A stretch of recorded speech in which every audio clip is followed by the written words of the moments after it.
और किसी का कोई फ्रेंड आ रहा है कि अपन चालू कर लें आज का सेशन? अगर आ रहा है तो चैट में लिख दो, वरना चालू करते हैं।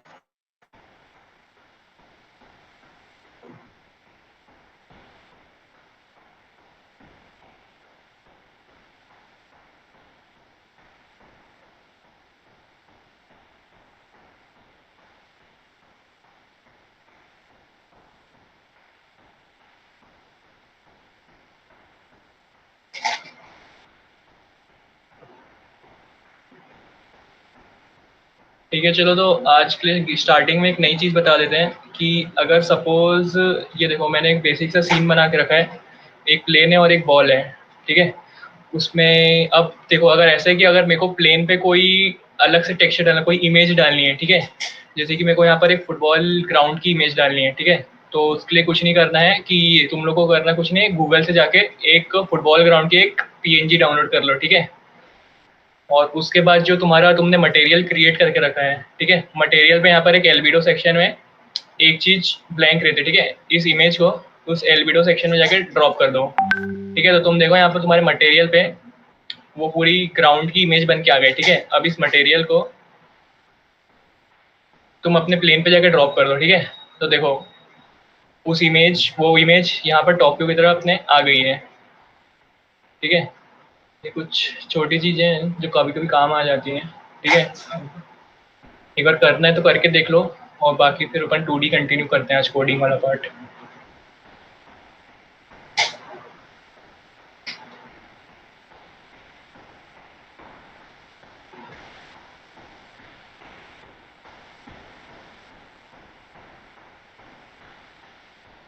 किसी को कल वाले में से कोई डाउट पूछना है? कल जो बताया था उसमें से कुछ पूछना है किसी को? तो पूछ लो अभी माइक ऑन करके। ये डोमिनोज वाली चीज कब तक देनी है, मतलब सर एक इसका? बार कोडिंग वाला पार्ट बता दीजिए, अपडेट वाला, स्टार्ट वाला, वो समझ नहीं आया। हाँ ठीक है, मैं बता देता हूँ। और ये डोमिनो वाला तुम दे दो, 8 बजे से पहले दे दो, आराम से दे दो। रात में रिजल्ट डिक्लेयर करेंगे। तो आज तक ही है क्या, मतलब T2 T1 भी आ रहा है ना, तो उसके लिए मतलब थोड़ा। कल कल तक दे दो। ठीक। कल ठीक है। चलो अब अच्छा, कोडिंग वाला पार्ट स्टार्ट और अपडेट। ठीक है, तो एक बार मैं बता देता हूँ स्टार्ट और अपडेट, फिर से बता देता हूँ, ठीक है।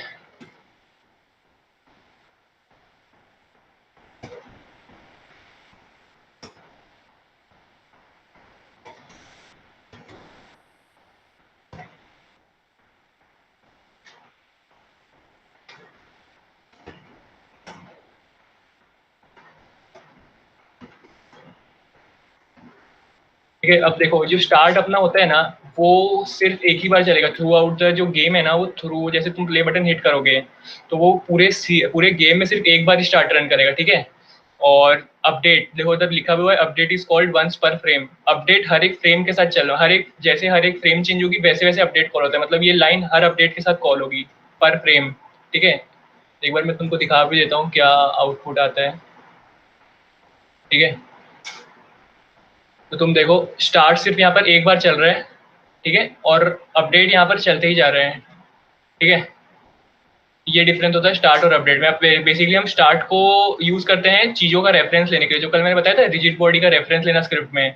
स्टार्ट उस चीज के लिए काम आता है, और अपडेट बाकी हमारे गेम में कोई भी इंप्लीमेंटेशन करना है उसके लिए काम आता है, ठीक है। स्टार्ट सिर्फ गेम के लिए रेफरेंस लेना, वैल्यूज असाइन करना, उन सब के लिए काम आता है, ठीक है। ये फर्क होता है स्टार्ट और अपडेट में। क्लियर हो गया तो बताओ ना, एक बार और बता दो थोड़ा अच्छे से।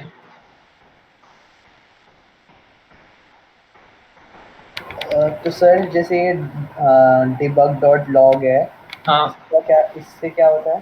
इससे बेसिकली कंसोल में वैल्यू प्रिंट होती है। 2 मिनट। जैसे मैंने जो डीबग डॉट लॉग लिखा है ना, देखो यहाँ पर आई एम स्टार्ट, ये कंसोल विंडो होती है, ठीक है। अगर तुमको जैसे ये कंसोल, वैसे डीबग डॉट लॉग इसलिए होता है कि अगर आपको कोई जैसे कि पता करना है कि आपकी कोड चल रही है कि नहीं। जैसे बड़े गेम बनाओगे तो उसमें बहुत सारे कोड्स आएंगे, मतलब बहुत सारे फंक्शंस बनेंगे, तो तुमको चेक करना है कि कोई पर्टिकुलर फंक्शन चल रहा है कि नहीं। जैसे मेरे को चेक करना है, जैसे मूव फंक्शन मैंने बना कर रखा है, मूव प्लेयर फंक्शन। तुमको चेक करना है ये फंक्शन चल रहा है कि नहीं, तुम यहाँ पर एक डीबग डॉट लॉग लिख दो और उसमें कोई भी स्टेटमेंट लिख दो, ठीक है। स्टेटमेंट लिख दोगे तो वो अगर वो फंक्शन कॉल हो रही होगी तो वो तुम्हारी कंसोल में प्रिंट होने लगेगी। जैसे यहाँ पर अब डीबग डॉट लॉग मैंने आई एम अपडेट लिखा है, ठीक है, तो वो कंसोल में वो वैल्यू प्रिंट हो जाएगी। Okay sir. ठीक है। और debug डॉट लॉग का यही काम नहीं है, अभी मैं आगे तुमको बता देता हूँ और क्या क्या चीजें हो सकती हैं debug डॉट लॉग से। मोहित सर एक ठीक बार है। बता दो फिर से, मोहित सर हाँ एक बार वो फिर से बता दो स्टार्टर अपडेट का, एक शक्ति का डाउट है। अच्छा ठीक है।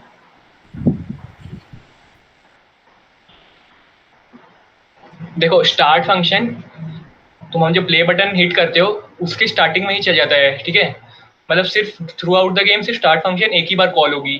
ठीक है। और जो अपडेट है, अपडेट पर हर एक फ्रेम के साथ कॉल होती है। मतलब एक फ्रेम हुआ, एक बार ये कॉल हुआ, फिर दूसरी बार जैसे तुम फॉर लूप पढ़े हो ना, फॉर लूप में जैसे जैसे इंक्रीमेंट करते हो हर बार वो चीजें लूप चलते जाता है, वैसे ही अपडेट उसी टाइप का है, बार बार वो चीज कॉल होती रहती है,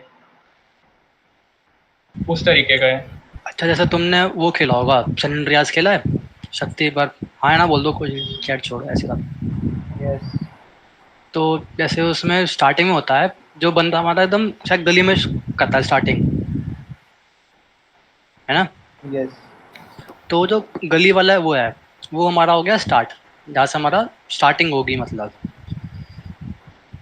ओके फिर जैसे जैसे तुम्हारा एक एक फ्रेम आगे बढ़ेगा, लाइक तुमने कोई शूट करा, तुम थोड़ा आगे वो शूट करने वाला लेते हैं, तुमने उसमें एक शूट करा, तो उसका जो एक एक फ्रेम होगा वो हम अपडेट से लेते हैं।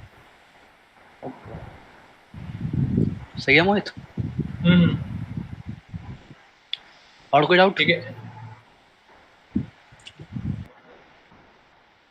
अब चलो आगे बाकी थोड़ा कोडिंग वाला पार्ट देख लेते हैं कि debug डॉट लॉग का और क्यों यूज होता है। और मैं तुमको बताता हूँ, जैसे कि अगर तुमको ये प्लेयर है अपना, अगर तुमको प्लेयर की स्क्रिप्ट में ये वैल्यू एक्सेस करनी है पोजीशन की, ठीक है, तो तुम इसमें जैसे कि जो भी कंपोनेंट है ना, तुम उसको स्क्रिप्ट से एक्सेस कर सकते हो। ठीक है, तब उसके तरीके होते हैं, अभी अपन पहले तरीकों के बारे में देख लेते हैं। ठीक है, तो स्टार्ट में ही अपन लिखते हैं, लाइन को हटा देते हैं।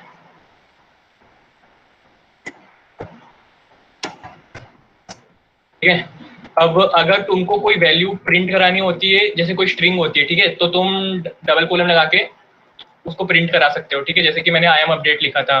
पर अगर तुमको कोई कंपोनेंट की वैल्यू प्रिंट करानी है तो तुम्हें बिना कोलम लगाए लिखना, डबल कोलम। ठीक है, तो अभी देखो जैसे कि अब मेरे को अपनी पोजीशन देखनी है कि मेरी पोजीशन क्या है मेरे प्लेयर की। ठीक है, तो मैं लिखूंगा ट्रांसफॉर्म डॉट पोजीशन। ठीक है, अब देखो अब यहाँ पर हो क्या रहा है, ये ट्रांसफॉर्म डॉट पोजीशन लिखा हुआ है। अब तुम इधर देखो कि ये हमारा ट्रांसफॉर्म है, और ये डॉट लगा के उसके बाद हम उसकी पोजीशन निकालेंगे। ठीक है, मतलब तुमको जो जो चीजें एक्सेस करनी तुम डॉट लगा के इंटरनल में एक्सेस करते जाते हो। ठीक है, तो जैसे एक बार मैं प्ले कर देता हूँ।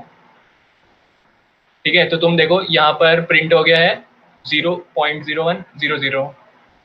ठीक है, वही चीज यहाँ पर भी है, वाई एक्सिस अभी चेंज हो गई है क्योंकि हमारा ऑब्जेक्ट थोड़ा नीचे फॉल हुआ था। ठीक है, और ठीक है, अब सपोज ये तो हमारे तीन वेक्टर आ रहे थे। ठीक है, तीन वेक्टर एक्स वाई जेड। अब सपोज हमको ट्रांसफॉर्म में पोजीशन फाइंड करनी है, वो भी सिर्फ एक्स की। ठीक है, तो मैं इस कोड में जाऊंगा और पोजीशन के बाद डॉट लगा के एक्स लिख दूंगा। ठीक है, तुम कुछ भी लिख सकते हो एक्स वाई जेड में से जिसकी पोजीशन तुमको फाइंड करनी है। ठीक है, अब मैं प्ले करूंगा तो सिर्फ यहाँ पर -0.0 बनाएगा जो हमारी एक्स की ट्रांसफॉर्म है पोजीशन। ठीक है, इस तरीके से अपन वैल्यू कोई भी चीज की एक्सेस करते हैं कोड्स के थ्रू। ठीक है, एक बार ट्राई करके देख लो, और कोई डाउट है तो पूछ लो अभी।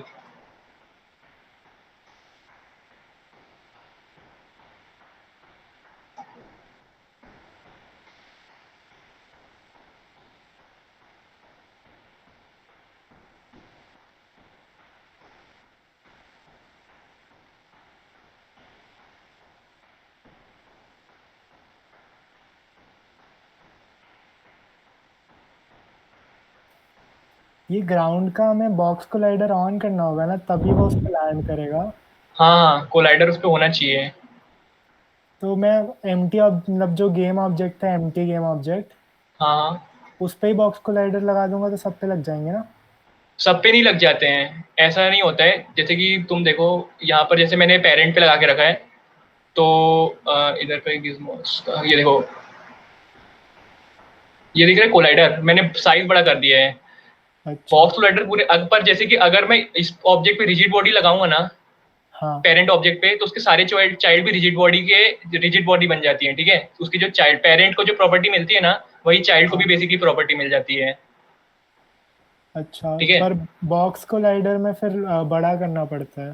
हाँ, बॉक्स लैडर में तुमको जितना बड़ा, जैसे तुमने तुम्हारा चाइल्ड यहाँ से लेके यहाँ तक है पूरा ये लाइन, तो तुम उस बॉक्स लैडर उतना बड़ा करना पड़ेगा तुमको।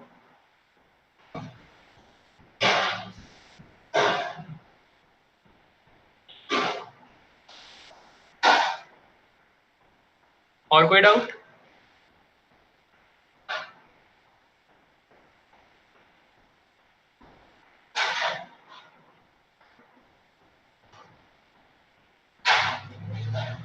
चलो ठीक है, फिर अब अपन अब इनपुट कैसे लेते हैं कोड के थ्रू गेम में, वो देख लेते हैं अभी। ठीक है,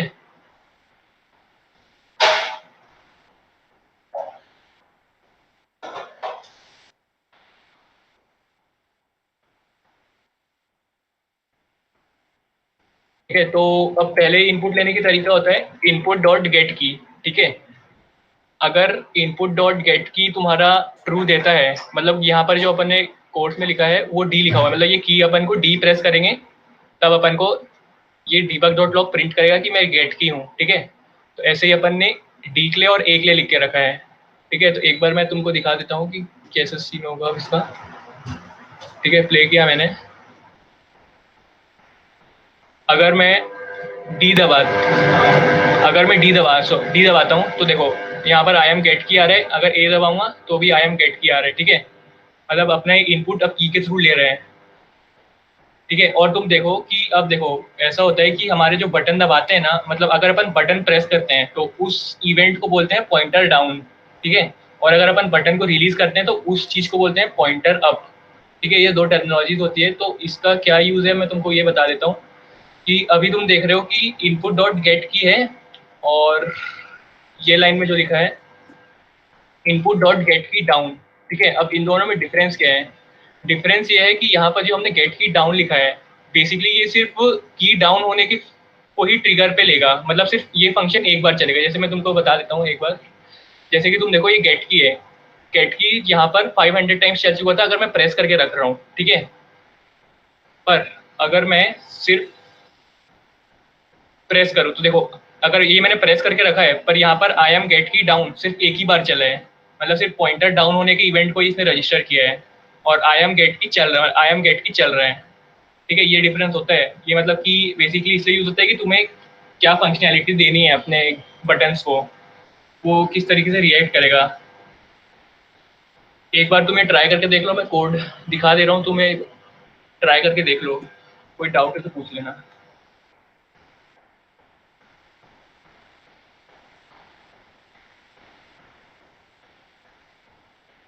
और एक गेट की अप में एक गेट की अप भी होता है वो क्या होता है? हाँ, गेट की अप, जैसे कि अभी मैंने पॉइंटर प्रेस करके रखा था। ठीक है,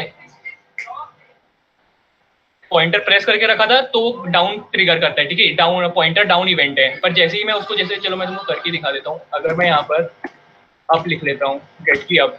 ठीक है, यहाँ पर थोड़ा चेंज कर देता हूँ अप। ठीक है, अब प्ले कर लेते हैं।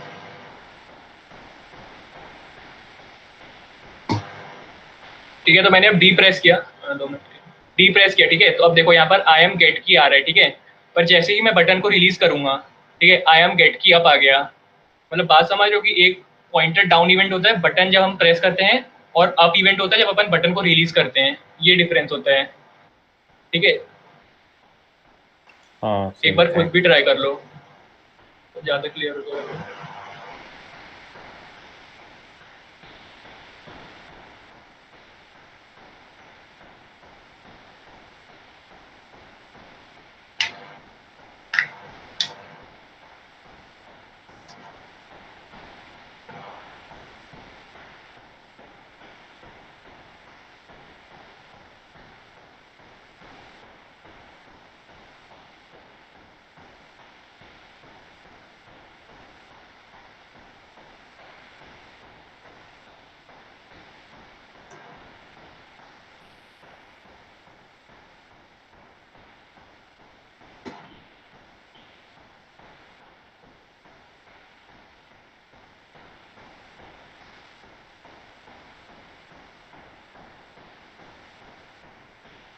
चलो ठीक है, अब एक चीज मैं बताता हूँ आगे के लिए कि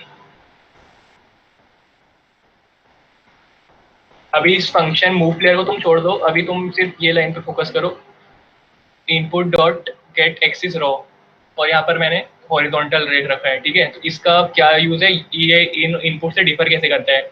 तो तुम अब ये देखो कि अगर मेरे को राइट मूव करना है तो मैं डी दबा रहा हूँ, ठीक है, उसके लिए मैंने अलग ही स्टेटमेंट लिखी है। और अगर मेरे को लेफ्ट जाना है सपोज अभी के लिए, तो मैं ए प्रेस कर रहा हूँ, उसके लिए मैंने अलग ही स्टेटमेंट लिखी है, ठीक है।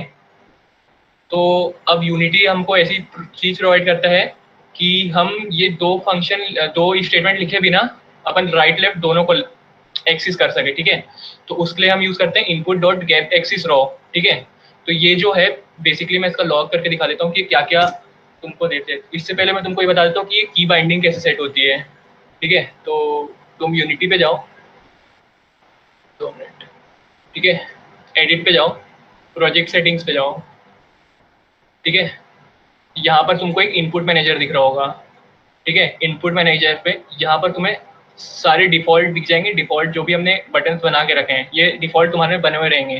तो देखो जैसे मैं हॉरिजॉन्टल वाले को ओपन करता हूँ, तो तुम देखो यहाँ पर positive negative button right left डले हुए हैं, और अल्ट पॉजिटिव नेगेटिव बटन ए और डी डले हुए हैं, ठीक है। तो ये हम सीधे हॉरिजॉन्टल वर्ड लिखने से ही हम इस चीज़ को एक्सेस कर सकते हैं, ए और डी को, ठीक है। ऐसे ही तुम जैसे देखोगे कि अगर मेरे को फायर करना है, अगर माउस से फायर करना है तो तुम ओके, ये तो जॉयस्टिक का है, शख्सियत बटन फायर होना चाहिए। ये देखो माउस 0 लिखा हुआ है यहाँ पर, बेसिकली ये माउस के पहले बटन को क्लिक, जैसे हम फायर के लिए हम सीधे फायर 1 की लिख सकते हैं, उससे हमारा माउस का बटन डिटेक्ट हो जाएगा कि हम माउस का बटन क्लिक कर रहे हैं, ठीक है। इधर में किसी को कोई डाउट है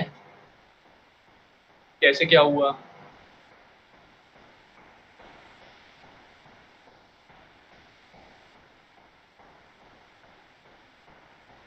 तो वो हमने फिक्स अपडेट में क्यों डाला है? हाँ ये भी बता देता हूँ मैं भी। देखो ऐसा है कि कोई भी मूवमेंट वाली चीज होती है ना, उसको हम बार बार, फिक्स अपडेट और अपडेट में फर्क पता है? अपडेट हर फ्रेम पे चलता है और fixed update particular time interval के बाद चलता है, ठीक है। तो जैसा है अगर कोई मूवमेंट वाली चीज होती है तो हम उसको बार बार अपडेट में चलाने से कोई मतलब नहीं होता है, ठीक है। क्योंकि अगर तुम आगे बड़े गेम की बात करोगे, तो अगर तुम बहुत बहुत बड़े प्रोजेक्ट पे काम कर रहे हो, अगर तुम एक ही चीज पे एक ही फ्रेम पे बहुत बार काम करोगे तो गेम में लैग होना चालू हो जाता है, मेमोरी कंजम्पशन ज़्यादा हो जाता है। जैसे तुमको बता देता हूँ कि तुम अपना अगर गेम व्यू बड़ा करोगे थोड़ा, तो यहाँ पर तुमको एक स्टैट्स करके दिखेगा, ठीक है। अगर मैं प्ले करता हूँ और स्टैट्स पे क्लिक करता हूँ, देखो यहाँ पर मेरी अराउंड 6000 फ्रेम्स आ रही है, ठीक है। उस टाइम पे ये चीज़ डिफ्लेक्ट हो जाती है, मतलब 100 के आसपास भी आ जाती है अगर तुम बहुत बड़े प्रोजेक्ट पे काम करते हो। अभी तो प्रोजेक्ट बहुत छोटा है, इसलिए देखो 1500 1400 भी पहुंच जा रहा है। CPU यूजेज ये सब उस टाइम पे बढ़ जाती है, तो गेम में लैग रिड्यूस करने के लिए अपन फिक्स अपडेट यूज करते हैं बेसिकली, कोई चीज़ मूवमेंट वाली चीज़ हो।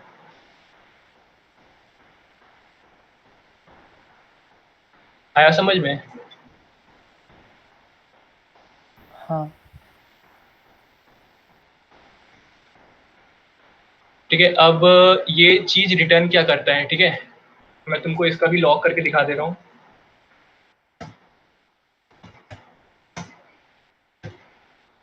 ठीक है, तो इसका मैंने लॉग डाल दिया है, इसको 2 मिनट में।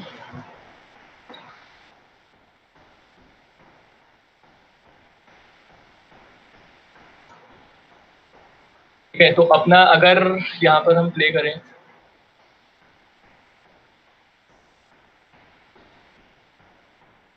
ठीक है, तो अभी तुम देखो 0 प्रिंट हो रहा है, ठीक है। अगर हम कोई भी की प्रेस नहीं करते ए या डी में से, तो वो हमको 0 दे रहा है, रिटर्न कर रहा है, ठीक है। पर अगर मैं डी प्रेस करता हूँ, ठीक है, डी प्रेस करते ही यहाँ पर 1 रिटर्न करना चालू कर दिया उसने, ठीक है। और अगर मैं ए दबाऊं तो यहाँ -1 रिटर्न करना चालू हुआ। ये सिर्फ 3 वैल्यू रिटर्न करता है, ठीक है, 0 1 -1, ठीक है। और अगर मैं यहाँ पर अगर रॉ हटा दूं, गेट एक्सिस कर दूं सिर्फ, ठीक है, तो गेट एक्सिस पे क्या होता है कि 3 वैल्यू नहीं देगा, इन्फिनाइट वैल्यूज देगा, पर वो वैल्यू -1 से 1 के बीच में रहेगी। बस बेसिकली होगा कि वो धीरे धीरे इंक्रीज होना चालू करेगा, मतलब 0 से 1 जाएगा और 0 से -1 जाएगा, ठीक है। ये डिपेंड करता है कि जैसे कि तुम अगर GTA की बात करो, तो पहले स्टार्टिंग में होता है प्लेयर खड़ा रहता है, स्पीड थोड़ी इंक्रीज होती है बटन दबाने पे, और फिर दबा के रखो तो थोड़ी और तेज हो जाती है, ठीक है। बेसिकली गेम को जैसे तुमको इम्प्लीमेंट करना है उस तरीके से। जैसे कि अब मैं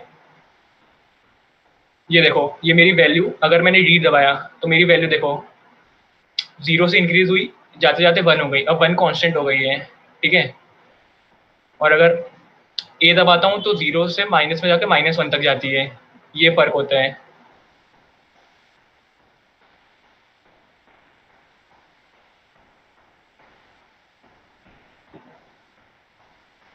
कोई डाउट किसी को?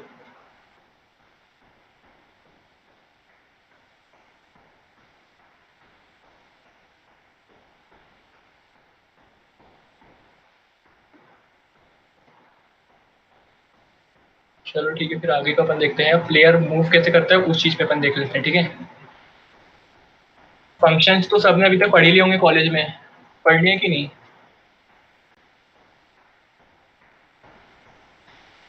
चैट में लिख दो हाँ या ना। इफ एल्स तक पढ़ा है। फंक्शंस पढ़ा है? फंक्शंस क्या होते हैं? नहीं। कॉलेज में अच्छा तो नहीं पढ़ा, वैसे आते हैं। अच्छा, तो चलो एक बार मैं बता, देखो फंक्शंस क्या होते हैं मैं बता देता हूँ थोड़ा। देखो ये तुम्हें जो दिख रहा है मूव प्लेयर फंक्शन, ठीक है। इसके अंदर मैंने एक कोड लिख के रखा है, ठीक है। इस कोड को मैं सीधे अपडेट में भी लिख सकता था, ठीक है, अपडेट उसमें। पर जैसे कि सपोज यहाँ पर मेरी थाउजेंड्स ऑफ लाइन है, ठीक है, कोड में इस, ठीक है, और मैं उसको अपडेट में लिख नहीं सकता हूँ क्योंकि चीज़ें थोड़ी मैच्ड अप हो जाती हैं, ठीक है, कि सब कुछ अपन एक ही साथ नहीं देख सकते हैं। तो सपोज जैसे कि मैंने मूव प्लेयर का एक फंक्शन बना लिया, ठीक है, और देखो ये मूव प्लेयर है, उसको मैं यहाँ पर फिक्स्ड अपडेट में कॉल कर रहा हूँ, ठीक है। तो अब देखो हमारे अब फिक्स्ड अपडेट फंक्शन में सिर्फ एक ही लाइन हमने लिखी है, ठीक है, और एक लाइन लिखने से हमारी ये कोड चल जा रही है, ठीक है। बेसिकली फंक्शन का यूज होता है कि कोड को सिंप्लीफाई करना और परफॉर्मेंस को इंक्रीज करना, ठीक है। फंक्शन की एक चीज प्रॉपर्टी बता देता हूँ मैं तुमको कि जैसे फंक्शन कॉल होता है ना, उसकी वेरिएबल्स क्रिएट होते हैं, ठीक है, और जैसे ही फंक्शन खत्म होता है उसके वेरिएबल्स डिस्ट्रॉय भी हो जाते हैं उसी के साथ, ठीक है। रैम क्लियर हो जाती है, फंक्शन की डिस्ट्रॉय होते ही रैम में जो भी चीज़ फंक्शन यूज करे वो खत्म हो जाती है, इससे परफॉर्मेंस थोड़ी अच्छी हो जाती है, ठीक है। ये फंक्शन का यूज होता है, ठीक है। अब फंक्शन 4 टाइप के होते हैं, वो तो मैं अभी नहीं बताऊंगा, पर तुमको अभी मैं बेसिक बता देता हूँ कि जैसे कि अब देखो जैसे मैं स्टार्ट की बात करूँ, अगर हम लोग फंक्शंस क्या होते हैं, फंक्शन एक वैल्यू लेते हैं और एक वैल्यू रिटर्न करते हैं, ठीक है। तो जैसे यहाँ पर मैंने वॉइड लिख रखा है स्टार्ट में, ठीक है। स्टार्ट में हम जो भी लिखते हैं बेसिकली वो रिटर्न टाइप होता है कि हम क्या रिटर्न आ रहा है हमारे पास, ठीक है। तो यहाँ पर वॉइड लिखा हुआ है, इसका मतलब है कि कुछ रिटर्न नहीं कर रहा है फंक्शन अपन को, ठीक है। और स्टार्ट में अपन खाली भी छोड़ देते हैं, पर यहाँ वॉइड भी लिख दोगे तो कुछ होगा नहीं, ठीक है। मतलब वॉइड मतलब कि ये कोई फंक्शन कोई वैल्यू ले नहीं रहा है, ठीक है। ये फंक्शन होता है, तुम अभी कॉलेज में पढ़ोगे तो एक बार और ज़्यादा थोड़ा क्लियर हो जाएगा। जैसे कि अब मैं मूव प्लेयर फंक्शन की बात कर लूँ, ठीक है। मूव प्लेयर है, ये हमसे एक हम इसमें वैल्यू डाल रहे हैं, ठीक है। जैसे यहाँ पर फ्लोट स्पीड, ठीक है। और ये जब हम फंक्शन कॉल, ये देखो ये फंक्शन डेफिनेशन हो गया, ठीक है। ये हो गया फंक्शन कॉलिंग, ठीक है। फंक्शन कॉल के टाइम जैसे हमने यहाँ पर फ्लोट स्पीड डिफाइन किया है, तो हम यहाँ पर उसको एक फ्लोट टाइप की वैल्यू भी देंगे, ठीक है। जैसे कि अब मैं तुमको बता रहा हूँ, यहाँ पर हमारी वैल्यू क्या रिटर्न कर रहा था, -1, 0 और 1, ठीक है। तो इस फंक्शन में तुम देखो, अब ये इस कोड को छोड़ दो, यहाँ पर देखो ये स्पीड है ना, ये स्पीड पैरामीटर यहाँ पर पास हो रहे हैं, ठीक है। तो सपोज अगर हम 0 ले रहे हैं, 0 हम कोई बटन दबाते तो यहाँ पर 0 आ रहा है, तो हमारी प्लेयर की वेलोसिटी अभी के लिए 0 है। और अगर 1 दबाता है तो कुछ वेलोसिटी आएगी, और -1 दबाएगा तो कुछ वेलोसिटी आएगी, ठीक है। तो मैं तुमको फंक्शन का, अब ये तो देखो फंक्शन का बेसिक हो गया, ठीक है। अब मैं तुमको बता देता हूँ कि यहाँ पर मैंने किया क्या है। ये फंक्शन समझ में आ गया कि मैंने एक पैरामीटर पास किया इसमें? कोई डाउट है तो बताओ, फिर मैं थोड़ा अच्छे से बता दूँ।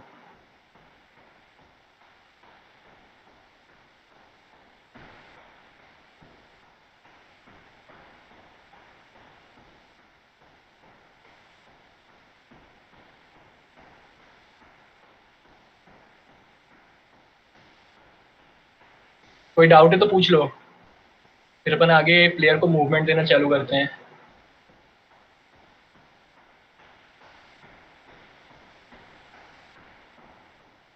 यही बॉक्स स्लाइडर की अभी भी दिक्कत आ रही है, बड़ा कर दिया उसके बाद भी नहीं हो रहा। क्या हो रहा है? चेक भी है, वो बॉक्स नहीं हो, स्लाइडर से नीचे गिरे जा रहे हैं, मतलब कुछ हो ही नहीं रहा उससे, गिरे ही जा रहा है फिर भी। क्या गिर जा रहा है तुम्हारा? प्लेयर गिरे जा रहा है। और बॉक्स वहीं रखा रह रहा है? हाँ, प्लेयर पे तुमने बॉक्स लोडर डाला है? प्लेयर पे फिजिक्स डाला है। बॉक्स लोडर भी डालेगा ना, दो चीज कोलाइड होने के लिए दोनों चीज पे बॉक्स लोडर होने चाहिए। वो चीज चेक करो एक बार। तुम्हारे प्लेयर पे बॉक्स कोलाइडर है? नहीं, प्लेयर पे नहीं डाला था, हाँ मेरे तो को प्लेयर पे फिजिक्स डालो। डालने से चल जाएगा। नहीं नहीं नहीं, फिजिक्स डालने से देखो चल तो रहा है ना, वो नीचे गिर जा रहा है क्योंकि वो कोई चीज से कोलाइड ही नहीं कर रहा है। अच्छा मैं दिखा देता हूँ, देखो मैं अपना बॉक्स कोलाइडर ऑफ कर देता हूँ, तुम्हारी यही सीन हो रही होगी, तुम्हारा ये नीचे गिर जा रहा होगा, ऐसे नीचे गिर जा रहा है ना। हाँ। हाँ बस यही हो रहा है, बॉक्स कोलाइडर डालना जरूरी है, तभी दो चीज इंटरैक्ट करेंगे इन्वायरमेंट में।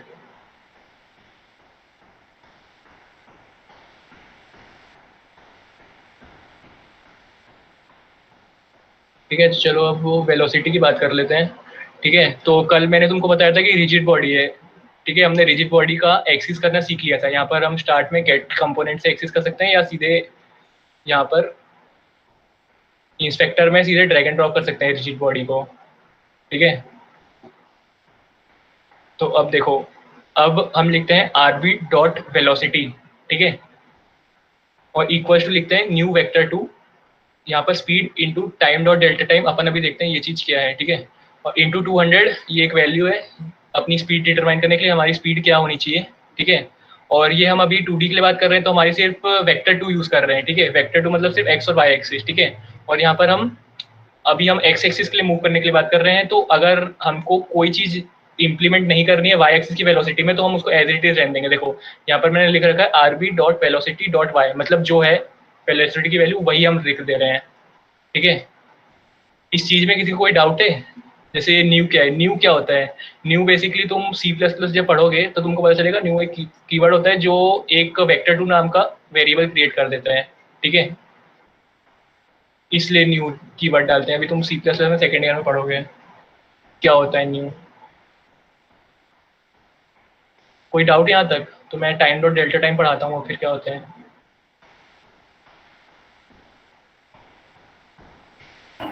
सर आरडी डॉट वाई वाला जो पार्ट है वो फिर से बता दिए। अच्छा ठीक है, देखो मेरे को अभी सिर्फ राइट लेग मूव कराना है प्लेयर को। ठीक है, हम अभी जंपिंग की बात नहीं कर रहे हैं कि प्लेयर जंप कर रहे हैं। ठीक है, तो मैं तुमको जब बताया था चलो अभी मैंने हटा दिया कि अभी यहाँ पर हम पहले लिख रहे थे, एक जगह लिखा था कि हमने transform dot position dot x. ठीक है, हमने उसकी वैल्यू प्रिंट कराई थी ना, तो बस वही है कि हम उसकी वैल्यू के साथ कोई छेड़छाड़ नहीं कर रहे हैं। जैसे कि अब देखो ये जो पैरामीटर है ना, ये बेसिकली हम एक्स पैरामीटर में एक वैल्यू इनपुट कर रहे हैं। ठीक है, जैसे ये जो rb dot velocity dot y लिखा है ना, यहाँ पर हम rb dot velocity dot x भी लिख सकते थे, पर क्योंकि हमको प्लेयर को एक्स एक्सिस पे मूव कराना है इसलिए हम यहाँ पर कोई वैल्यू इनिशिएट कर दे रहे हैं। ठीक है, ताकि उसको एक नया वैल्यू मिले और वो आगे या पीछे मूव करें। ठीक है, पर हमको ये चीज़ वाई एक्सिस पे नहीं करनी है अभी, तो वाई एक्सिस को हम एज इट इज रहने देंगे, जो उसकी वेलोसिटी है वही रहने देंगे। जैसे अभी के लिए 0 है वाई एक्सिस में, तो हम वाई एक्सिस में 0 ही रहने देंगे।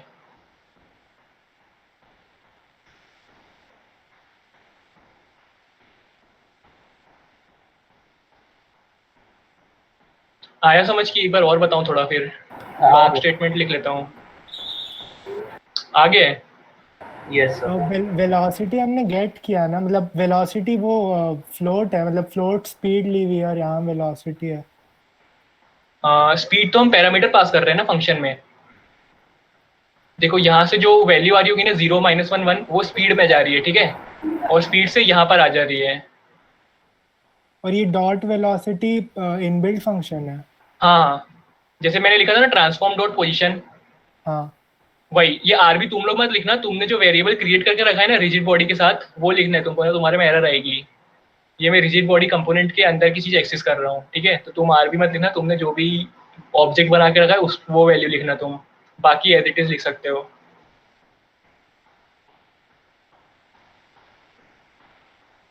ठीक है, अब एक चीज बता दो, टाइम डॉट डेल्टा टाइम में यहाँ पर मैंने मल्टीप्लाई करके क्यों रखा है। ठीक है, तो अब सपोज कर लो कि एक बंदा है, उसका पीसी पे सिर्फ 30 FPS आती है। ठीक है, मतलब सिर्फ 30 FPS आती है, और कोई दूसरा है जिसके पास अच्छा पीसी है उस पर 60 FPS आ रही है। ठीक है, ये हाईएस्ट FPS आ रही है। ठीक है, तो अगर मैं अपडेट फंक्शन की बात करूँ, अपडेट फंक्शन क्या बोलता है, हर एक फ्रेम पे अपडेट फंक्शन कॉल होगा। ठीक है, हर एक फ्रेम पे। ठीक है, तो जो 30 FPS वाला बंदा है, सपोज हम अपडेट में कमांड लिखते हैं कि एक फ्रेम पे वो 10 यूनिट मूव करे। ठीक है, तो जो 30 FPS वाला बंदा होगा उसके लिए क्या होगा, वो प्लेयर मूव करेगा 30 × 10, मतलब 300 यूनिट्स वो मूव करेगा। ठीक है, पर वही अगर मैं 60 FPS वाले बंदे के लिए बात करूं, उस केस में वो 60 × 10 टाइम मतलब 600 यूनिट वर्क। अब देखो सेम कोड है, पर यहाँ पर एक पीसी में वो 300 यूनिट चल रहा है और एक पीसी में वो 600 यूनिट चल रहा है, ठीक है। ये बात समझ आई कि नहीं यहाँ तक, कि एक पीसी में 300 यूनिट चलेगा और एक पीसी में 600 यूनिट चलेगा। ये बात समझ नहीं है तो बताओ, एक बार और समझा देता हूँ। आ गई। ठीक है, अब देखो तो इसको ओवरकम करने के लिए क्या, इसको ओवरकम करने के लिए हम जहां पर भी ये चीज आती है वहां पर हम टाइम डॉट डेल्टा टाइम से, कि देखो कोड ये इसी फॉर्मेट में लिखना, केस सेंसिटिव होते हैं सब चीज, ठीक है। तो इसको मल्टीप्लाई कर दे, टाइम डॉट डेल्टा टाइम है क्या, ये टाइम डॉट डेल्टा टाइम होता क्या है कि लास्ट फ्रेम को ड्रॉ करने में जितना टाइम लगा है ना, उस टाइम को ये स्टोर कर लेता है, ठीक है। तो हर पीसी के लिए अलग अलग होगी, और इसको मल्टीप्लाई करने के बाद हमारी सारी चीजें एक कोई भी पर्टिकुलर, जैसे कि अब इसका हम एवरेज ले ले तो 450 हर गेम में अभी 300 से ज्यादा तो चलेगी नहीं, हर में सपोज 200 यूनिट चलना चालू कर देगी। 60 एफपीएस में भी 200 चलेगी, 30 एफपीएस में भी 200 चलेगी, 200 यूनिट, ठीक है। ये बात समझ आई कि ये बेसिकली ऐसा होता है कि डिफरेंट फ्रेम की चीजों, डिफरेंट फ्रेम वाले कंप्यूटर्स में सारी चीजें एक यूनिट चले, एक समान यूनिट चले, उससे यूज करते हैं बस।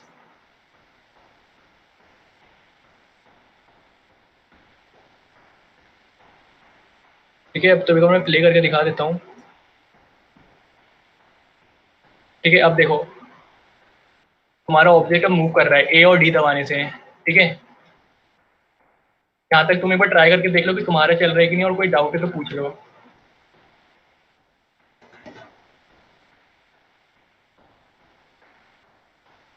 कोड दिखा देता डाउट हूँ। नहीं है वैसे, मतलब मेरे को ये पूछना है कि मैं विजुअल स्टूडियो में कौन सा पैकेज डालूं कि ऑटो रिकमेंडेशन आते रहे, मेरे को पूरा पूरा टाइप करना पड़ रहा है। अच्छा अच्छा, चलो ठीक है, मैं अभी एक्सटेंशन बता दूंगा। वैसे अगर स्क्रीनशॉट लेना है तो ये देखो, ये 4-5 चीज़ें डाल के रखते हैं, स्निपेट्स होते हैं। और फिर ऐसे थोड़ा इसका प्रोसीजर लंबा है, तो मैं यूट्यूब की एक लिंक ही शेयर कर दूंगा, क्योंकि तुमको यूनिटी में जाके भी थोड़ी चीज़ें सेट करनी होती हैं। मैं तुमको एक लिंक शेयर कर दूंगा यूट्यूब की, तुम उससे देख लेना, भी ग्रुप पे मैं शेयर कर दूंगा अभी क्लास के बाद, ठीक है। उसको फॉलो कर लेना उस ट्यूटोरियल को, तो तुम्हारे स्निपेट्स आ जाएंगे। ठीक है, थैंक यू। ट्राई एक बार अपडेट फंक्शन दिखाना। अपडेट फंक्शन में तो अभी कुछ नहीं, ये फिक्स्ड अपडेट लिखा हुआ है ना, ये अभी अच्छा, तुम लोग इसके इतना, बिना ही चल रहा है। हाँ इस चीज़ से, सिर्फ इस चीज़ जितने मैंने हाईलाइट करके रखा है ना, उतने मेरे पास है अभी के लिए।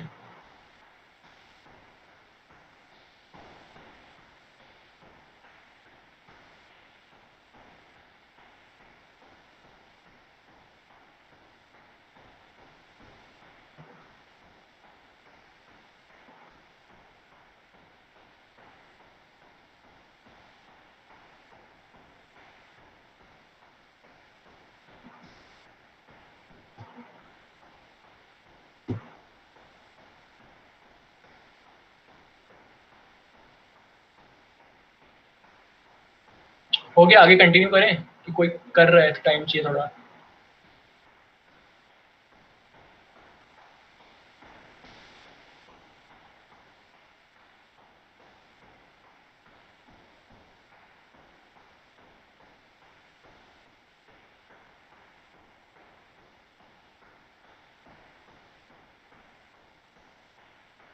चलो तो हम आगे फिर अभी प्रॉब्लम के बारे में बात कर लेते हैं कि अभी क्या हो रहा है। ठीक है, अब देखो तुम ये देखो कि अगर हम डी दबा रहे हैं तो हमारा प्लेयर फॉरवर्ड मूव तो कर रहे हैं, और ए दबाने पे बैकवर्ड मूव कर रहा है, ठीक है। पर प्रॉब्लम क्या है कि जब हम बैकवर्ड जा रहे हैं तो हमारे प्लेयर का मतलब प्लेयर को अपोजिट फेस कर लेना चाहिए, ठीक है। उसको वो आगे ही फेस करके रख रहा है, ठीक है। तो इस प्रॉब्लम को सॉल्व करने का एक तरीका मैं बता देता हूँ कि देखो तुम्हारा जो स्केल है, ठीक है, एक्स एक्सिस की बात कर लो अभी मैं, ठीक है। अगर मैं उसको -1 कर दूं, तुम देखो कि तुम्हारा प्लेयर अपोजिट फेस कर लिया है, ठीक है, मतलब उसका जस्ट उसका स्केल अपोजिट हो गया, तो वो अब बैकवर्ड फेस कर रहा है, ठीक है। तो हमको अब यही चीज़ को स्क्रिप्ट से इम्प्लीमेंट करना है कि अगर हमारी वेलोसिटी ग्रेटर देन 0 है, मतलब फॉरवर्ड मूव कर रहा है एक्स एक्सिस में, तो हमारा स्केल 1 रहेगा, ठीक है। और जैसे ही वो बैकवर्ड मूव कर रहा है वेलोसिटी लेस देन 0, तो हमको स्केल -1 कर देना है, ठीक है। तो अब जैसे देखो कोर्स में गया, ठीक है। अब देखो मैंने यहाँ फ्लिप प्लेयर नाम का एक अलग फंक्शन बना के रखा है, ठीक है। और उस फंक्शन की डेफिनेशन मैंने यहाँ लिख रखी है, ठीक है। अब देखो क्या कर रहे हैं, इफ स्टेटमेंट तो पढ़ रखे, देखो अगर rb dot velocity dot x हमारी लेस देन 0 है, ठीक है, तो हम लिख रहे हैं दिस डॉट ट्रांसफॉर्म। अब दिस का मतलब ये है कि जिस जिस ऑब्जेक्ट पे हमने डाल के रखी है ना हमारी स्क्रिप्ट, वो दिस उसको इंडिकेट कर रहा है, ठीक है। तो हम दिस डॉट उसका ट्रांसफॉर्म डॉट उसका लोकल स्केल, ठीक है, उसको हम न्यू वेक्टर 3 असाइन कर दे रहे हैं, ठीक है। मतलब वेक्टर 3 में आप देखो यहाँ पर हम -1 लिख रहे हैं, 1 लिख रहे हैं, 1 लिख रहे हैं, ठीक है, x axis, y axis, z axis, ठीक है। और एल्स इफ अगर हमारा वेलोसिटी ग्रेटर देन 0 है तो हम वेक्टर को वापस 1 1 1 असाइन कर दे रहे हैं, ठीक है। तो मैं प्ले करके एक बार दिखा देता हूँ।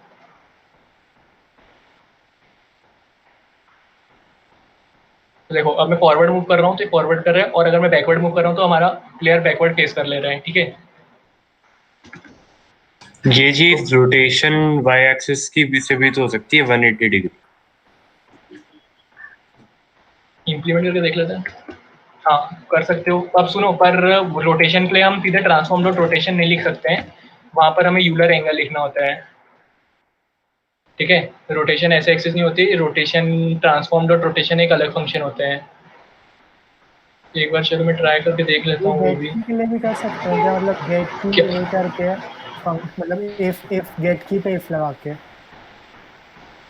हाँ कर सकते हो, पर देखो अभी तो तुम छोटे प्रोजेक्ट पे काम कर रहे हो, पर तुम जितनी चीजें अपडेट में भरते जाओगे ना उतनी परफॉर्मेंस डिक्रीज होती जाती है, ठीक है। मतलब तुम जितने इनपुट लोगे, इफ स्टेटमेंट लगाओगे, उतनी चीजें बार बार फ्रेम में चलती है, समझ रहे हो बात को।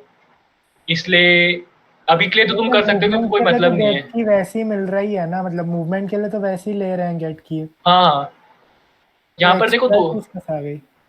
एक्स्ट्रा चीज की बात नहीं है ना, यहाँ पर एक इनपुट तो मैं ऑलरेडी ले रहा हूँ ना, देखो एक इनपुट, अच्छा ठीक है बात तो सही है, क्योंकि फिर तुमको ये लिखने की जरूरत नहीं पड़ेगी, ये लाइन हाँ लिखने की जरूरत नहीं है तुमको, ठीक है। अब तुमको मैं एक और चीज बता देता हूँ कि देखो, अब हमारा ये चीज मैंने बताई थी कि ये 1 -1 और 0 रिटर्न कर रहे हैं, ठीक है। तो अगर मेरे को वेलोसिटी से एक्सेस नहीं करना है तो यहाँ लिख सकता हूँ, देखो अगर मेरे को, मैं फॉरवर्ड मूव कर रहा हूँ, ठीक है, फॉरवर्ड मूव कर रहा हूँ तो मेरी और इस चीज की वैल्यू होगी 1, ठीक है। और बैकवर्ड मूव तो मैं लिख सकता हूँ कि अगर input dot get raw axis horizontal equal to 1 है, ठीक है, तो मैं सेम लाइन लिख सकता हूँ, और एल्स में यहाँ पर इक्वल टू -1 लिख दूँ अगर ये -1 रिटर्न कर रहा है। सेम स्टेटमेंट, सेम चीज चलेगी। अब वो बात तुम्हारे ऊपर है कि तुम क्या लॉजिक सोचते हो अपने अपने गेम के लिए, ठीक है। बात ऐसी है कि जिस जो जैसा लॉजिक बना ले।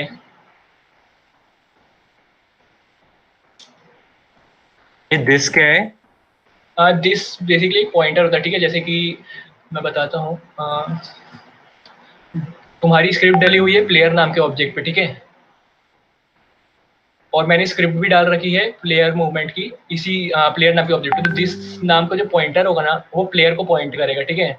तो जैसे कि अगर मैं ये दिस की वैसे कोई जरूरत नहीं होती है, मैं तुमको बस बताने के बता दिया कि ये दिस है ना, ये पर्टिकुलर जहाँ पर जिस ऑब्जेक्ट पे स्क्रिप्ट डली है उसको इंडिकेट कर रहा है, ठीक है। तो अगर मैं दिस हटा भी लेता हूँ तो सेम चीज चलेगी, क्योंकि ट्रांसफॉर्म तो भी एक्सेस कर ही सकते हैं।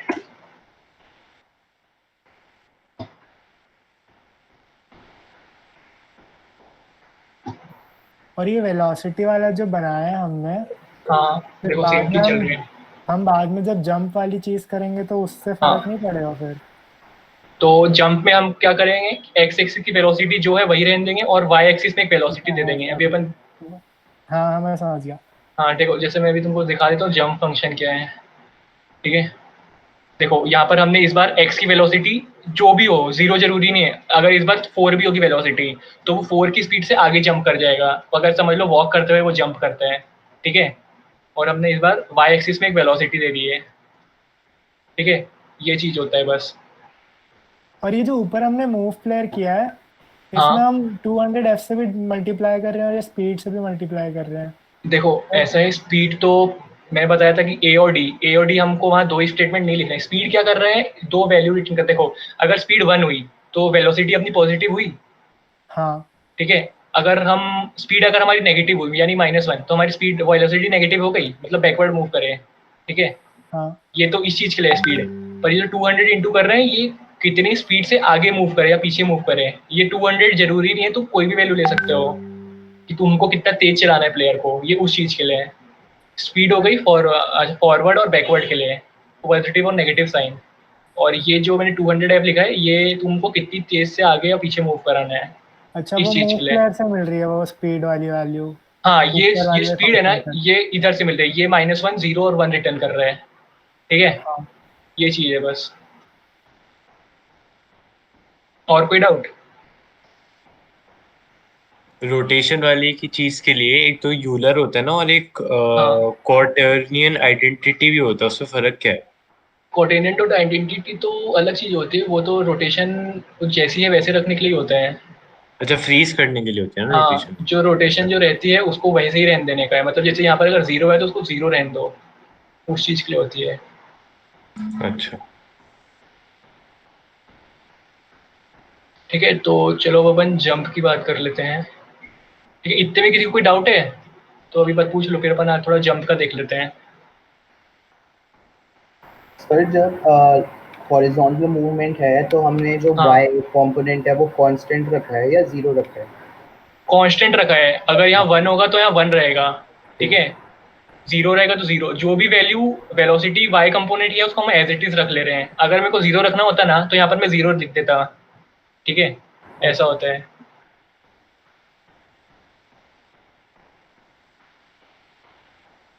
तो चलो अपन जंपिंग के लिए बात कर लेते हैं, ठीक है।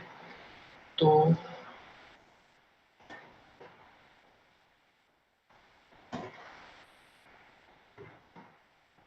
अब देखो यहाँ पर मैंने यूज किया है input dot gate button jump, ठीक है, जंप फंक्शन, जंप बटन तुम्हारे इनपुट मैनेजर में बना हुआ होगा, सेम चीज जैसे वहां पर लिखे वैसे ही यहाँ पर भी लिखना होता है, ठीक है। और इसको प्रेस करते ही मेरे को जंप को अपने डिटेक्ट करवाना है, ठीक है। तो अब देखो यहाँ पर जंप फंक्शन कॉल होगा, ठीक है। अब मैं जंप फंक्शन एक बार दिखा देता हूँ, कुछ नहीं है, देखो आरबी डॉट वेलोसिटी है, उसमें हम एक न्यू वेक्टर 2 असाइन कर दे रहे हैं, और इस बार एक्स में जो भी वेलोसिटी है उसको हम वैसे ही रहने दे रहे हैं, ठीक है। और जो वाई में हम 600 into time dot fix delta time multiply कर दे रहे हैं, ठीक है। यहाँ पर हम इस बार वाई एक्सिस में वेलोसिटी दे रहे हैं, ठीक है। तो एक बार मैं प्ले करके दिखा देता हूँ, फिर तुम देखो, फिर एक प्रॉब्लम ही बताऊंगा इसके साथ क्या प्रॉब्लम होती है। देखो मेरा प्लेयर जंप कर रहे हैं, अब तुम देखो एक्स एक्सिस में जो भी वेलोसिटी है वो उसी वेलोसिटी से एक प्रोजेक्टाइल की तरह सामने की तरफ मूव कर रहा है, ठीक है। इस अगर तुम यहाँ पर अगर जैसे बताऊँ मैं कि तुम बोल रहे थे कि यहाँ पर अगर जीरो असाइन कर दोगे तो वो ऊपर जाएगा ही नहीं, ठीक है, उसकी वेलोसिटी वाई एक्सिस में हमेशा 0 रह जाएगी, ठीक है। अब तुमको एक प्रॉब्लम बताता हूँ कि सपोज मैं 2 बार जंप बटन दबाऊँ तो तुम देखो मेरा प्लेयर ऊपर जाते जा रहा है, ठीक है। मतलब यहाँ पर कोई लिमिटेशन नहीं रहेगा ये प्लेयर के लिए कि वो एक जंप के बाद अगर वो ग्राउंड पे नहीं है तो वो जंप करे, ठीक है। तो इसका मैं सोल्यूशन भी आगे बताता हूँ, तो पहले तुम इतना ट्राई करके देख लो, और कोई डाउट है तो पूछ लो। ये रहा jump function.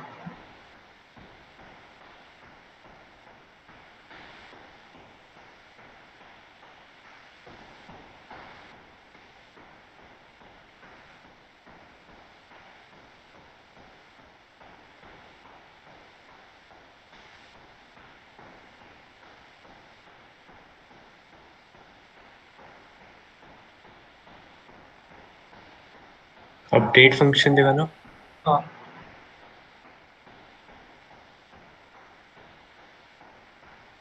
Gate button down और गेट की, उसमें क्या फर्क?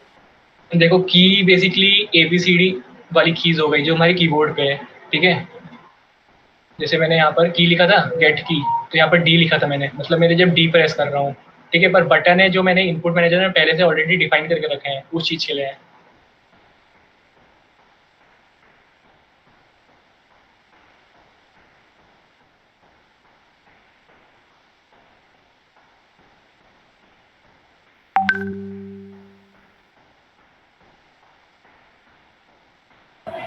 सर ये जो मूवमेंट में स्पीड हाँ आपने डिफाइन कर रखी है तो ये हाँ, स्टार्ट 200 एफ इसका क्या मतलब है? स्टार का मतलब कुछ नहीं होता, स्टार मतलब मल्टीप्लीकेशन होता हाँ है, ठीक है। 200 है मतलब जैसे कि तुमको मैं बता देता हूँ, ये बेसिकली एक वैल्यू है जितनी स्पीड से हमको प्लेयर को मूव करना है। जैसे कि मैं यहाँ पर चलो 100 भी नहीं 50, तुमको चेंजेस दिख जाएंगे, 50 दबाता हूँ मैं, 50 करके सेव कर देता हूँ, ठीक है,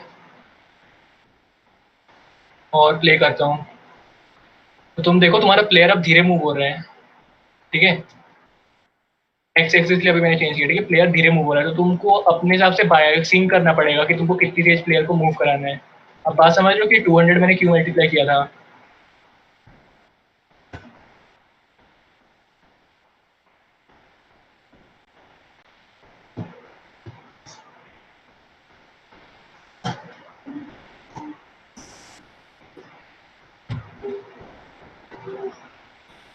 इम्प्लीमेंट कर लिया सबने तो अपन आगे थोड़ा एक चीज देख लेते हैं आज। एक बार जंप फंक्शन दिखा देना बस। हाँ ले लो।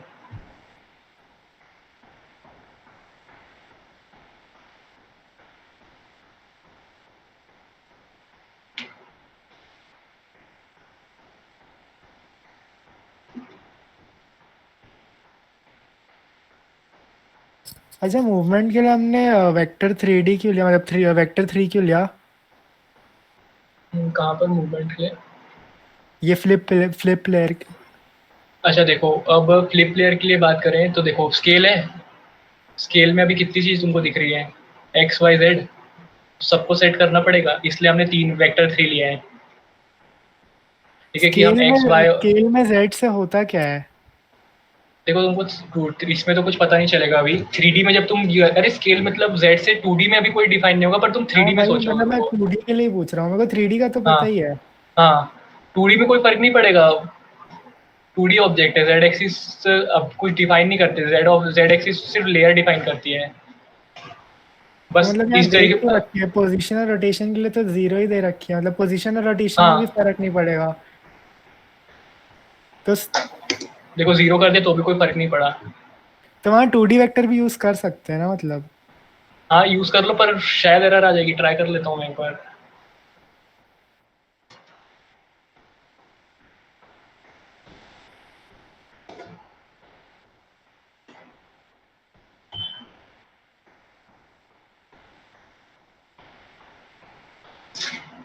चलो एरर तो नहीं आई।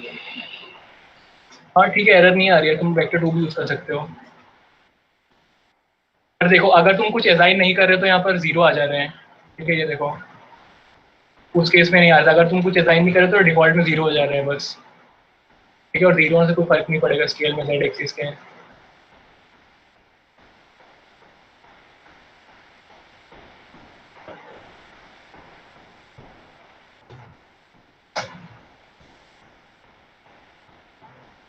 और कोई डाउट किसी को कि अपन आगे देखें?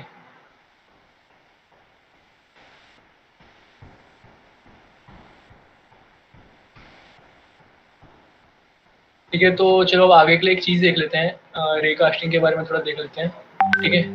तो कल अपन ने एक सॉर्टिंग ऑर्डर के बारे में बात किया था, तो आज अपन लेयरिंग के बारे में बात करेंगे, ठीक है। जो तुमको यहाँ पर इंस्पेक्टर में लेयर दिख रहा है, ठीक है, तो तुम्हारा यहाँ डिफ़ॉल्ट पे डला हुआ है, इसको तुम पहले एक बार जैसे ऐड लेयर पे क्लिक कर लो एक बार, ठीक है, और तुम यहाँ पर एक नई लेयर बना लो प्लेटफॉर्म नाम की, ठीक है। अब ये लेयर क्या करता है, लेयर कुछ नहीं करता, जैसे सॉर्टिंग लेयर हो गया, लेयर भी बेसिकली रे कास्टिंग में हेल्प करता है। अभी मैं बताता हूँ आगे रे कास्टिंग होती क्या है, कौन कौन लेयर डिफाइन, एक बार प्लेटफॉर्म नाम की बना लो फिर बताता हूँ आगे।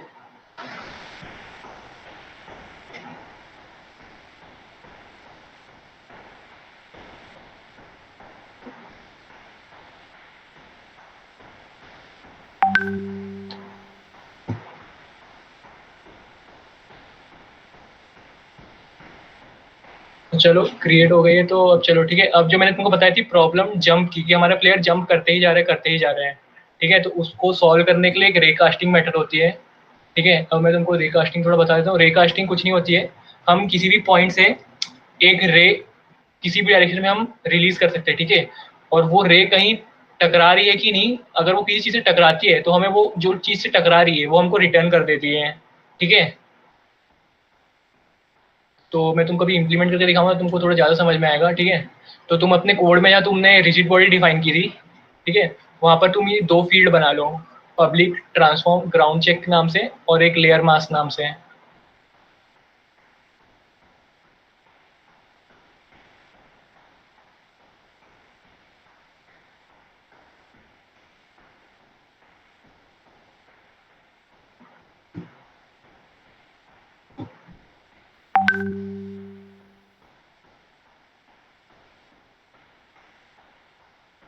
ठीक है, तो क्रिएट कर ली। उसके बाद ठीक है, अब देखो तुम अपने प्लेयर पे क्लिक करो, ठीक है, और क्रिएट एम्प्टी पे क्लिक कर दो, ठीक है। तो उससे क्या होगा कि तुम्हारे प्लेयर पे एक नया ऑब्जेक्ट बन के आ जाएगा, ठीक है। तुम उसके ट्रांसफॉर्म रिसेट करके प्लेयर के लगभग लेग के पास ले आना, ठीक है। जैसे मैं तुमको चलो एक बार करके दिखाता हूँ। जैसे अगर मैं क्रिएट एम्प्टी पे क्लिक करता हूँ, ठीक है, और इसको प्लेयर के लेग के पास लगभग ले आता हूँ, और इसको एक और तरीका चाइल्ड बनाने का कि तुम हायरार्की के बाहर कोई चीज़ बना लो और उसको प्लेयर के ऊपर ड्रॉप कर दो, ठीक है। तो तुम देखो उसका चाइल्ड बन गया है, ठीक है। ये तरीके, एक और तरीका होता है चाइल्ड क्रिएट करने का।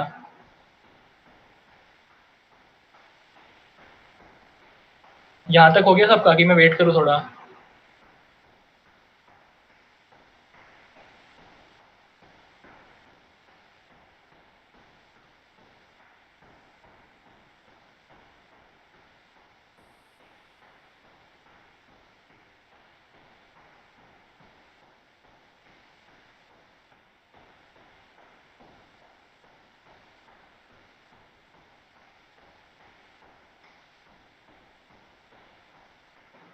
चलो ठीक है, फिर आगे कंटिन्यू करते हैं।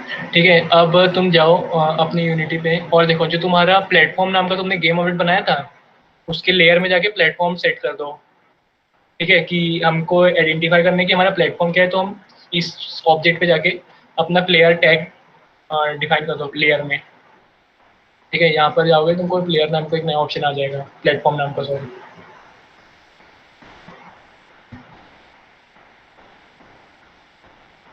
ठीक है, ये करने के बाद अब हम एक फंक्शन पे देखते हैं।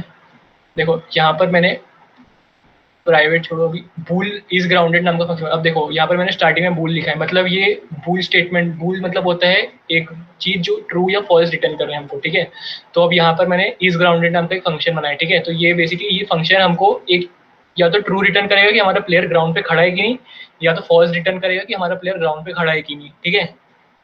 तो अब मैं जैसे कि अब देखो यहाँ पर हम रेकास्ट की बात कर रहे हैं, ठीक है। अब देखो रेकास्ट हिट 2D नाम का एक वेरिएबल होता है। ये जो ऑब्जेक्ट है ना, ये हमारा कंटेन कर रहा है कि क्या चीज़ से हम टकरा रहे हैं, ठीक है।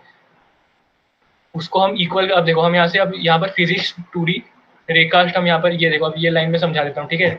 अब अंदर जो जो पैरामीटर पास हो रहे हैं ना, अब तुम वो देखो, यहाँ पर मैंने उस ऑब्जेक्ट को ग्राउंड चेक नाम देकर रखा है, ठीक है। ग्राउंड चेक डॉट पोजिशन, ठीक है। तो मेरे को अब ये देखो पहला पैरामीटर है, ये हमको बता रहा है कि हमें रे कहाँ से स्टार्ट करानी है, ठीक है। दूसरा पैरामीटर पास हो रहा है वेक्टर 2 डॉट डाउन, ये बता रहे हैं कि हमें किस डायरेक्शन में रे को बढ़ाना है आगे, ठीक है। और 1F कितनी लेंथ तक हमें रे को इनिशिएट करना है, कितनी लेंथ तक हमारी रे रहेगी, ठीक है। और यहाँ पर जो मैंने ग्राउंड लेयर लिख रखा है, ठीक है, ग्राउंड लेयर है कि हमें किस लेयर पे रे कास्टिंग चेक करनी है, ठीक है। तो ये दो वेरिएबल तुमको दिख रहे हैं, ग्राउंड चेक और ये मैंने ऊपर बना के रखे हैं, ठीक है। तो एक बार तुम ये कोड लिख लो, फिर मैं बताता हूँ आगे क्या है।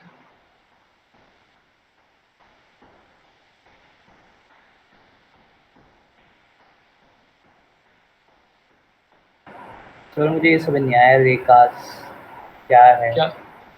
अच्छा चलो ठीक है, रुको 2 मिनट।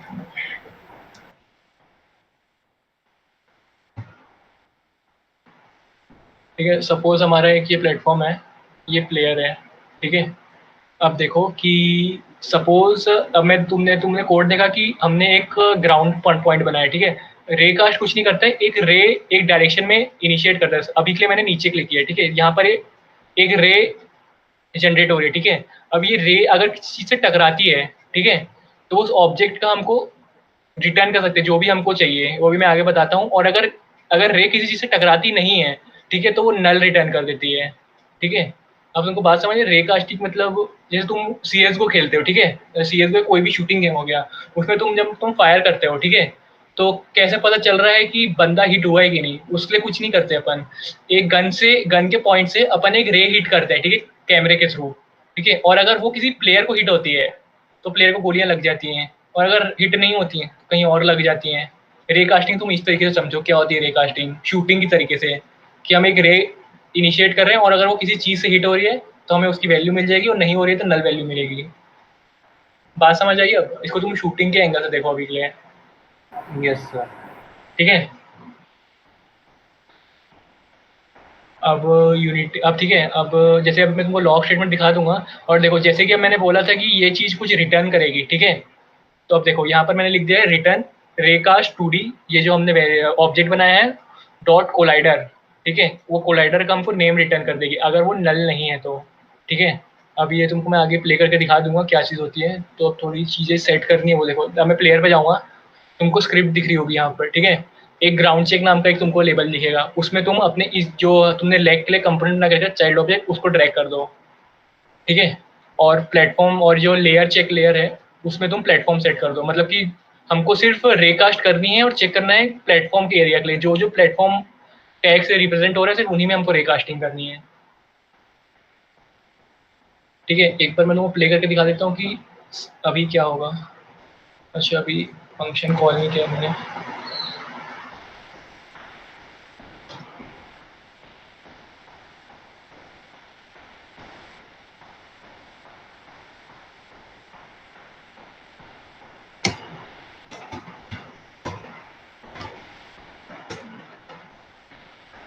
मैंने लॉग में डाल दिया इस ग्राउंड तो हमको ट्रू फॉल्स रिटर्न करेगा, ठीक है। तो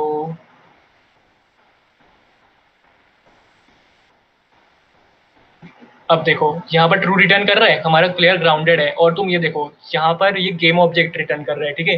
गेम ऑब्जेक्ट कुछ नहीं, ये हमारा गेम ऑब्जेक्ट का नाम है, ठीक है। अगर सपोज मैं इसको अभी प्लेटफॉर्म प्लेटफॉर्म, ठीक है, और मैं प्ले करता हूँ, ठीक है। तो अब देखो यहाँ पर ये प्लेटफॉर्म रिटर्न कर रहे हैं, ठीक है। प्लेटफॉर्म रिटर्न कर रहे हैं मतलब, और यहाँ पर इस ग्राउंडेड ट्रू दिखा रहे हैं, मतलब हमारा रे प्लेटफॉर्म को डिटेक्ट कर ले रहा है कि हाँ ये प्लेटफॉर्म पे खड़ा है। सपोज मैं जंप कर रहा हूँ, ठीक है। तो अब तुम देखो यहाँ पर एक चीज़ नल आ गई कि हमारा ऑब्जेक्ट किसी चीज़ पे कि कोई चीज़ डिटेक्ट नहीं कर रहा है, और इस ग्राउंडेड फॉल्स भी आ गया, ठीक है। ये दो चीज़ें अगर मैं जंप करता हूँ तो फिर से देखो वैल्यूज इंक्रीज हो जाएगी, ठीक है। तो ये बेसिकली रे कास्टिंग के लिए है। अब इसको हमको साथ में इम्प्लीमेंट करना है अपने गेम के, ठीक है। तो देखो अब हम देख रहे हैं input dot gate button down jump हो, ठीक है। और साथ ही में इफ स्टेटमेंट पता है ना कि दो कंडीशन बता सकते हैं, तो एंड इज ग्राउंडेड। अब देखो इस लाइन का मतलब क्या है, अगर मैं जंप बटन दबाऊं और साथ ही में प्लेयर ग्राउंडेड है तभी हम जंप फंक्शन में अंदर जाएंगे, ठीक है। अगर ये फॉल्स हो गया तो हम जंप नहीं लेंगे, ठीक है। तो इसको मैं सेव कर लेता हूँ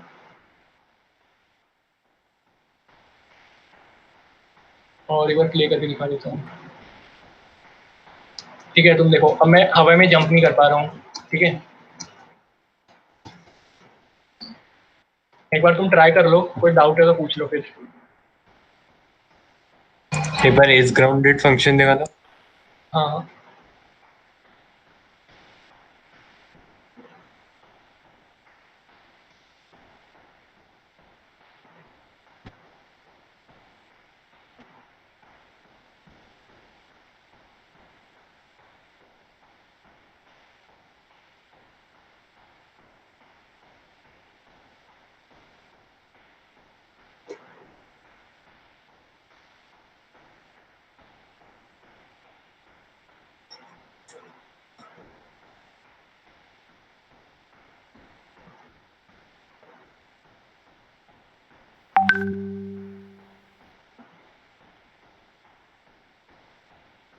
मैं भी ये स्क्रिप्ट ग्रुप पे भी डाल दूंगा, तुमको कोई रेफरेंस बाद में चाहिए होगा तो देख लेना।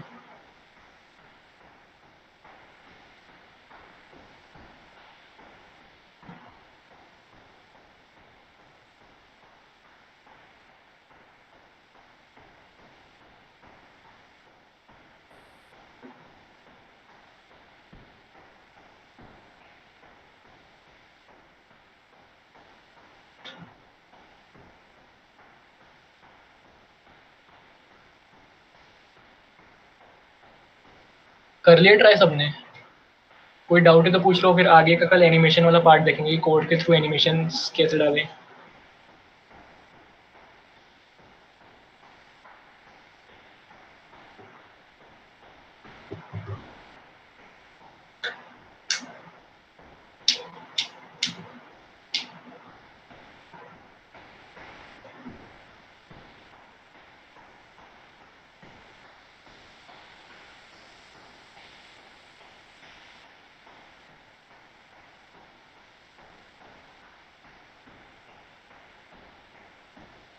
कोई डाउट किसी को कि आज का खत्म करें।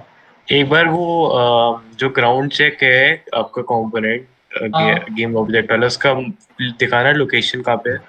अच्छा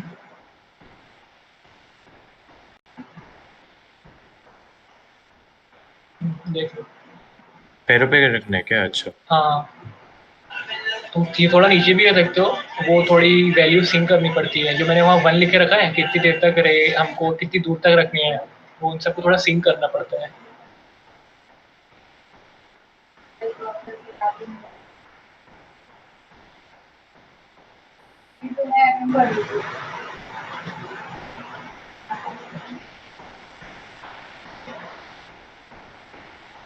एक बार पढ़ सकती